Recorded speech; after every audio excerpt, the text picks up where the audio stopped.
Hmm, pasti bosan di sini. Jadi kali ini tempatnya berbeda. Alright, here we go. Jadi aku akan ngambil video ini di tempat yang biasa sering kugunakan untuk melamun. Tuh di sini. Kayak bagus saya. Aku jadi biasa duduk di situ sih. Nah, di sini. Sambil ngelihat laut, bagus. Kepikiran aja sih biar tempatnya kali ini sedikit berbeda gitu. Tapi mungkin akan banyak pergerakan juga karena ini kameranya aku pegang karena nggak ada punya tempat untuk bisa meletakkannya. Nah, terus aku juga kepikiran aja sih random pengen nge-tag video ini karena sebenarnya udah lama idenya, sekitar 3 minggu yang lalu gitu. Dan tadi pagi pas lagi mandi gitu ada kepikiran kayaknya harus tag sih video ini gitu sebelum kelupaan apa yang mau disampaikan. Dan aku udah punya judul sebelum video ini dibuat. Jadi judul video kali ini adalah perihal berserah sih. Perihal berserah. Nah, kenapa aku ambil judul ini? Karena mungkin ceritanya akan nggak jauh-jauh lagi dari dengan yang video sebelumnya, itu tentang pengangguran, pekerjaan, dan manifesting. Jadi kenapa aku kepikiran untuk membuat video ini sejak 3 minggu yang lalu, karena ada kejadian di 3 minggu yang lalu. Aku menyebutnya sih kesaksian dari temanku ya. Temanku ini ada 2 orang, dia cukup dekat dengan aku. Kami bertiga deh cukup dekat. Ada yang cewek dan ada yang cowok. Jadi kami ini kan terpisah ya dari tempat kami masing-masing. Jadi sesekali itu kami melakukan video call bareng gitu, ngobrol. Oke, ini disclaimer, kedua temanku ini sebenarnya udah sempat bekerja. Si cewek itu udah lebih hampir setahun bekerja, tapi perusahaannya mengalami kerugian dan banyak pengurangan karyawan, dan di situ dia akhirnya didepak dari perusahaannya.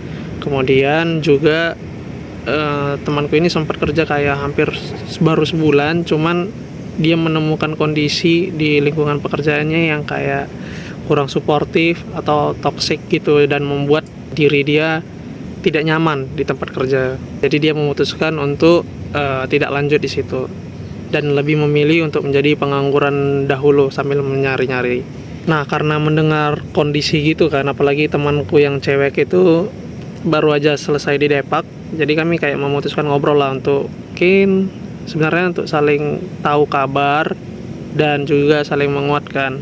Tapi di situasi kami yang lagi teleponan itu, temanku yang laki-laki ini sebenarnya udah dapat pekerjaan setelah dia menganggur selama 1 tahun di kampungnya. Akhirnya dia mendapat pekerjaan, dan itu juga di perusahaan ini, tapi beda PT gitu, tapi masih dalam satu perusahaan atau satu grup gitu.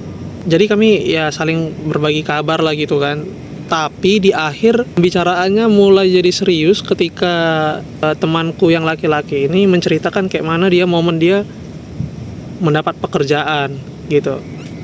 Jadi itu dia ceritain kalau misalnya waktu di akhir tahun dia kayak benar-benar udah menyerahkan seluruhnya gitu. Dia merasa kayak berserah aja kepada Tuhan di tahun 2000, memasuki tahun 2026 itu ya. Dia mengatakan kalau misalnya dia bilang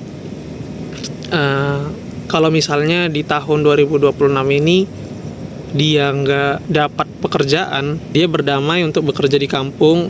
Jadi di kampung dia itu sebagai petani gitu, berkebun gitu. Itulah usaha yang dilakukannya selama masa pengangguran atau pencarian kerja. Karena selama dia menganggur itu, aku lumayan sering share ini lowongan-lowongan gitu, beberapa kali juga dia interview tapi nggak ada yang berhasil. Tapi mungkin dia di titik memasuki tahun 2026 itu dia bilang ke dirinya dan juga ke Tuhan kalau misalnya di tahun 2026 ini dia ternyata juga belum menemukan, dia udah berdamai, mungkin akan fokus untuk melanjutkan pekerjaannya di bidang pertanian perkebunan di kampungnya gitu. Itu membuatku jadi rewind gimana diriku yang dahulunya di tempat sebelumnya, yang menurutku juga aku lumayan struggle di situ, seperti yang kayaknya udah pernah aku sampaikan. Oke, aku jelasin yang kalau misalnya di video sebelumnya mungkin aku bilang di tempat pekerjaanku itu kurang suportif juga lingkungannya, toxic, tapi aku memilih untuk bertahan karena aku juga belum ada kesempatan untuk bisa pergi ke tempat lain gitu, dan itu juga pekerjaan pertamaku. Aku bilang ke Tuhan kalau misalnya emang harus di sini dulu, ya udah nggak apa-apa gitu. Jadi aku merasa klik dengan ketika temanku bicara tentang dia yang berserah, aku juga di situ kayak udah pasrah aja, berserah aja gitu. Kalau misalnya memang masih ditempatkan di situ nggak enaknya tempatnya, aku coba bertahan gitu. Sampai pada suatu titik aku berserah, nggak lama aja, mungkin beberapa hari setelah kayak aku memikirkan itu, tiba-tiba aja ada panggilan ke perusahaan ini yang menurutku jauh lebih bagus benefitnya. Dan ketika temanku menceritakan itu, ketika dia berserah udah pasrah, dia bukan gak ada usaha, tapi dia udah melakukan usahanya, cuman belum ada yang didapat. Tapi ketika momen dia berserah itu gak lama, ternyata di tahun 2026 awal dia berkesempatan untuk interview di sini dan melewati berbagai proses rekrutmen, dan akhirnya dia keterima kerja di awal tahun 2026. Jadi lumayan banyak bahas tentang itu, dan juga kami juga memberikan insight buat teman kami yang satunya lagi yang cewek.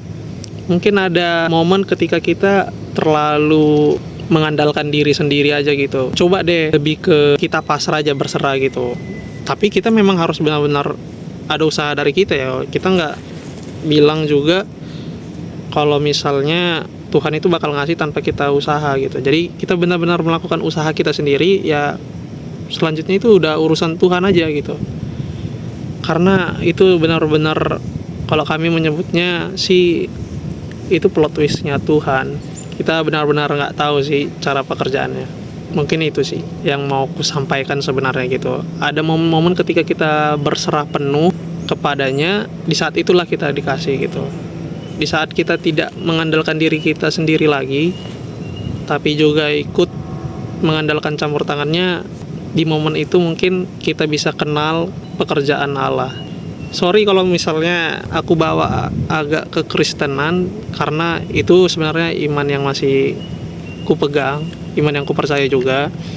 Tapi kalau misalnya ada teman-teman yang bukan dari Kristen tapi dengar ini, menurutku sih masih umum ya, diambil aja kalau ada positifnya. Sama aku nemukan satu ayat peganganku sih selama aku kayak merasa takut, sama ketika aku udah merasa kayak mengandalkan diriku sendiri. Lupa persisnya di mana, cuman isinya begini: percayalah kepada Tuhan dengan segenap hatimu dan janganlah bersandar kepada pengertianmu sendiri. Tapi yang paling dapat ketika aku membacakan terjemahan bahasa Inggrisnya, in all your ways give ears to God and He will make straight your footstep.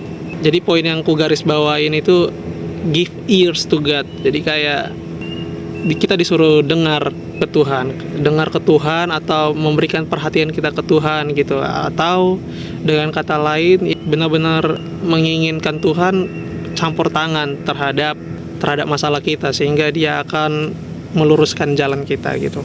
Yang aku dapat sih itu sih. Oke, di sini sekarang udah jam 11:30 WIB, yang mana artinya udah jam makan siang.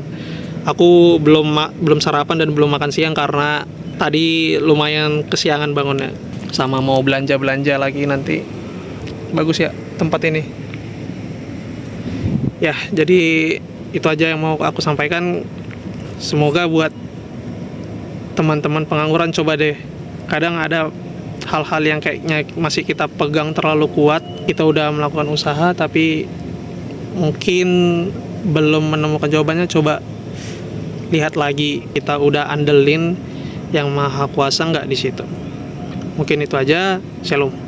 Oh ya, aku juga mau bilang kalau misalnya aku juga nggak berkapasitas apa-apa sih untuk bisa nasihati kalian, cuman aku mau bagiin apa yang aku rasain aja, dan juga untuk pribadi juga sih, kayak inilah hidupku gitu, kayak ceritain perjalanan hidupku gitu. Jadi terlepas ada yang dengar terus mungkin jadikan pelajaran positif sama dia, itu aku senang, dan kalaupun tidak juga nggak apa-apa gitu. Kemudian juga yang mau aku sampaikan tadi, aku juga orang yang masih saat ini berproses. Aku nggak bilang aku udah berhasil, udah sampai di titik yang aku inginkan, cuman aku masih berproses dan mengizinkan Tuhan ingin meletakkan aku di mana gitu. Oke. Finish.